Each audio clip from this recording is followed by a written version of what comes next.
joining me to discuss why employee ownership is so important and what sparked him to create Ownership Works is founder and chair Pete Stavros. Pete, thanks for joining me. Thank you for having me. For those unfamiliar with this concept of employee ownership, give us a definition. So employee ownership, the foundation of it is sharing stock ownership inside of a company with all employees, from the C-suite to the most junior colleagues who just joined the company, maybe working on the factory floor.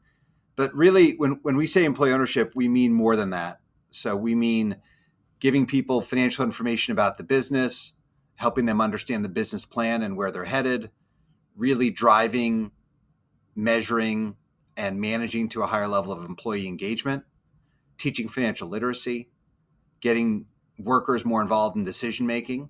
So it's really about creating a different kind of culture. We call it an ownership culture. So people feel a different level of involvement in their business, not just through ownership, but through all of these different mechanisms that create a different kind of culture. As an employee, I don't necessarily get a say in how we run the business. The CEO may listen to me, they may not. So in this kind of model, does the employee get to be a part of making some of those decisions? There's two things that we try and do. We try and get folks to have more say and control over their daily work. So think in a factory, there's a concept that Toyota came up with a long time ago called Kaizen, where you put frontline workers more in control of designing their own work. And what you find is that leads to higher levels of quality and productivity and more engagement by your employees. And by the way, because those employees are closest to the frontline work, they should be in a great position to solve problems and to help design their work in a way that makes it more productive, more efficient, and higher quality. So that's the daily efforts on a frontline basis. And then there are programmatic things that we do at our companies to help people feel a greater sense of control and input. So for example, at a manufacturing company, we may set aside at a plant $1 million a year for capital investment that the workers would direct. So we would say, anything you want to spend the money on, as long as it increases the extent to which you are going to be happy in the workplace, great. We're not looking for ideas around more productive machinery. We're looking for things that would make this a better place to come to work. In one company I'm thinking of, one year people voted to move the parking lot. There was a long walk to the plant. They didn't like it. And that's what they voted for. And it was going to save them 20 minutes a day of walking there and back. And so we moved the parking lot. But it's oftentimes building on-site health clinics, on-site cafeterias. And one example was air conditioning the manufacturing plant. There's lots of different things that people vote for. But the idea is really the important part, which is giving people more control, more input, making them feel like a real part of the business, not just you're a part of our labor pool and you do what we tell you to do. It's more, let's engage people as thought partners and see where we can take the business together. One of the concepts, too, I believe it's part of what sparked you to create Ownership Works, the idea that it's wealth building. And it seems to be one of the core concepts there. Talk about how this increases equity and inclusion in wealth in America. Well, if you look at Federal Reserve data on household wealth and you look at why the top 1% and 10% are in the position that they're in financially versus the bottom 50%, the biggest driver by a mile is the ownership or lack of ownership of stock assets. It's not housing, it's not other assets, it's really ownership of appreciating stocks that has created this massive gulf of wealth inequality, and it's what the folks at the bottom are lacking. Now, I'm always careful to make clear, I do not think this is going to solve all of our problems magically, but this is a way to help the bottom half of the country that does not own much in the way of assets. It's a way of getting appreciating assets in their hands. So how are you going to get stocks? You either have to come up with a certain amount of savings and invest it, but if people are living paycheck to paycheck, and I know you've seen all the data on the extent to which half the country can't even meet a relatively minor financial emergency, there's not enough savings in that part of our population to have them invest out of pocket. So the other way to get it is to be gifted it at work. I should have mentioned this earlier when we were defining employee ownership. One of the core principles is workers are not investing out of pocket, so they're not risking whatever savings they do have, and they're not giving up wages or other benefits to get stock. So this is a free, incremental benefit. It's a way to participate in the creation of value at your company. And the company's going to get paid back over time when this is done well by having a stronger culture where workers are less likely to quit and are more engaged on the job. Yes, from the perspective of wealth creation, this is not some magic solution, but it will help. And we've done this at our firm more than 30 times. At Ownership Works, it's got to be, I don't know, 80 or 90 times. So we're talking about a six-figure number of workers across all of these companies participating in wealth creation. And some of the outcomes are really powerful. We've sold companies where factory workers, we've done this many times, make 100% of their income or more, and sometimes a lot more. We've had outcomes where factory workers are making hundreds of thousands of dollars, plural. Truck drivers making almost $1 million. So we've had really good outcomes. But even when it's not a blowout home run success, we still find ways in most cases for workers to develop an amount of wealth that is meaningful. Can you walk me through the process? I'd love to understand how you might identify these companies. Do you do it with a partner? And then when you come in, is that like the first thing on the table? We're going to make you a part of this company. You're going to be an owner. So, from an investment perspective, we're looking at companies that are fundamentally good businesses. So, solid market positions, but where they're not fully optimized. There are ways to accelerate the growth, take more market share in their market, maybe expand into new markets, be more productive, more efficient, et cetera. So that's what we're looking for. Good businesses where there's more to do with the company. And then, yes, day one, that is part of the announcement. We're buying the business, we're investing in the company, and we're going to make everyone an owner. And we're going to roll out this program centered on employee ownership and employee engagement. And as you can imagine, day one, it's not like there's a big celebration. There's a lot of questions, some confusion, a lot of skepticism. And so this is a multi-year effort of building trust, making people feel respected and heard. As I've said, giving people more say in their work, more information on what's going on in the company.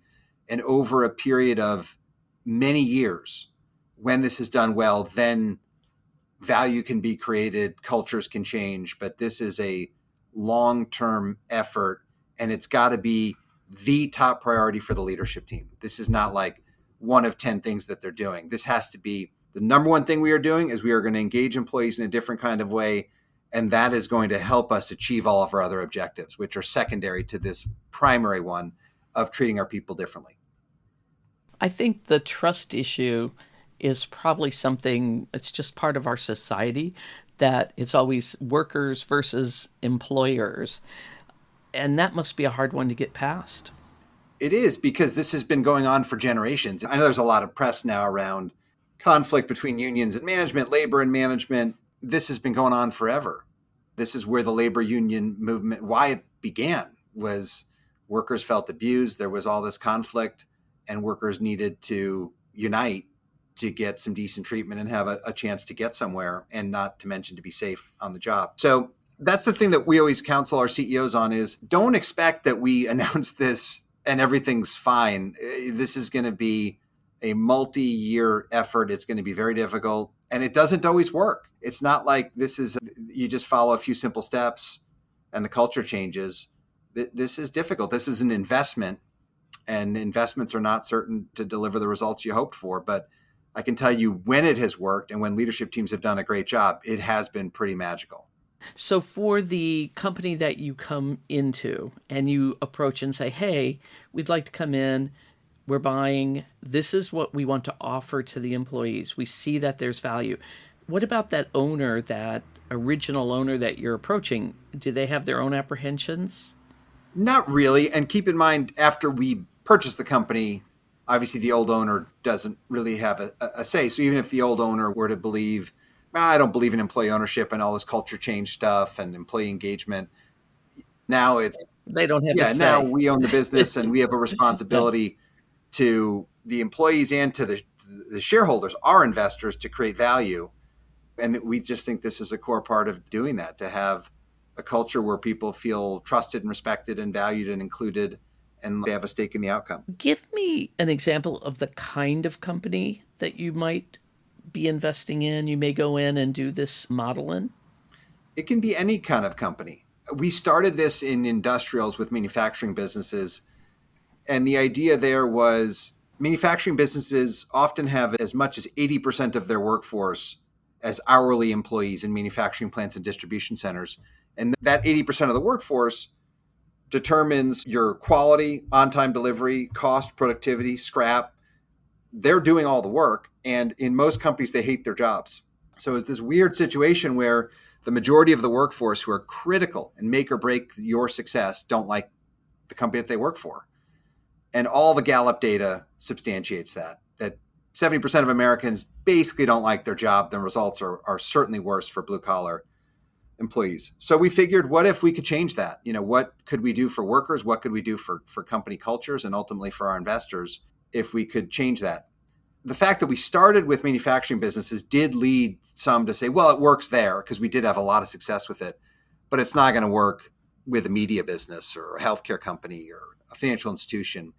But just look at what we've done recently. We bought Simon & Schuster, the book publisher from Paramount, and we rolled this program out. The CEO, Jonathan Karp, who is not only the leader of the company, but I'd say the spiritual leader and a well-known book editor, and I think has the hearts and minds of the employee base, is a big believer in this, was super excited to roll it out, and is in the process of building this ownership culture.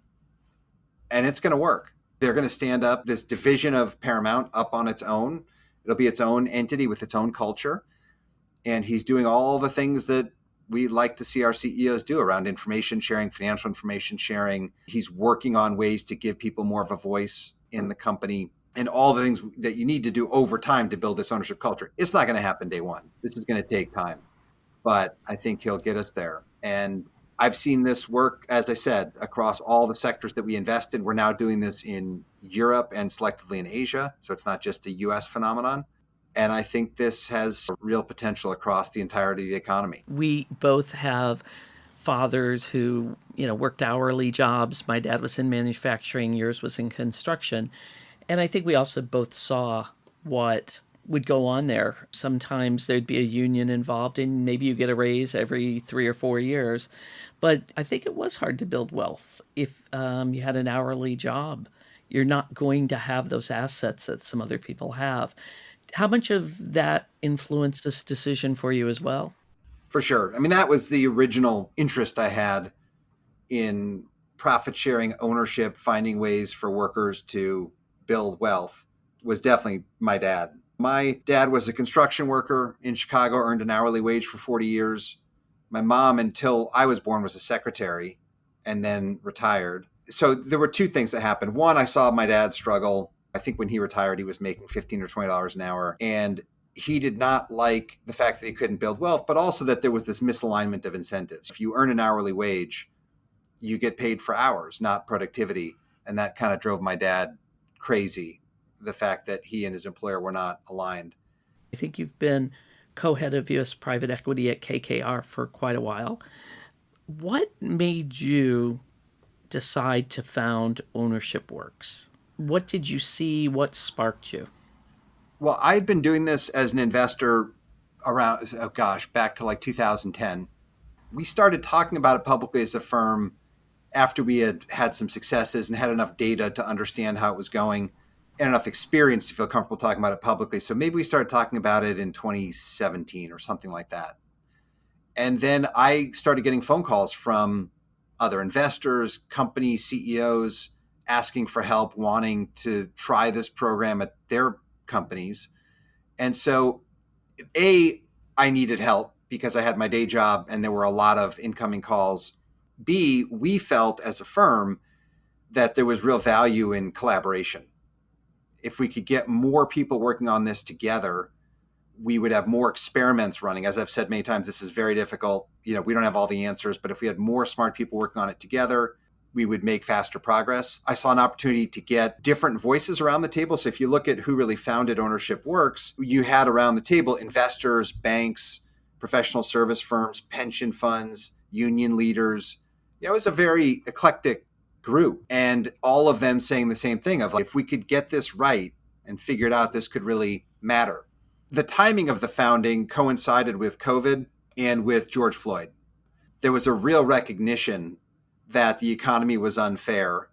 If you think about COVID, for example, all the frontline workers who had to risk their health to get the rest of us food and goods and staff the supermarket chains, there was a brief mention of hazard pay, and in some cases it actually happened, but not for long.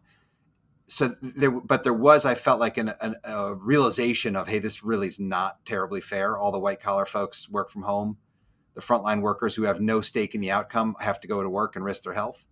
And then the murder of George Floyd, I think, was this awakening to racial inequities in our economy. If you look at a company that does have racial diversity, as much as we are all trying to improve diversity up at the top of the organization, the diversity today is still stacked in the bottom. And so you may see a company that's 40% Black, for example, in Tulsa, Oklahoma, and the majority of that is in the hourly workforce, where ownership does not typically travel. So there was all this stuff happening in the country. And then in my small circle, people wanting to do more of this and us seeing a value to collaborating. And so that was kind of the idea of, the timing's right. There's a need for this. Let's start this and see how far we can get. That was my interview with Pete Stavros, the founder and chair of Ownership Works. I'm Ramona Schindelheim, editor-in-chief of Working Nation. Thank you for listening.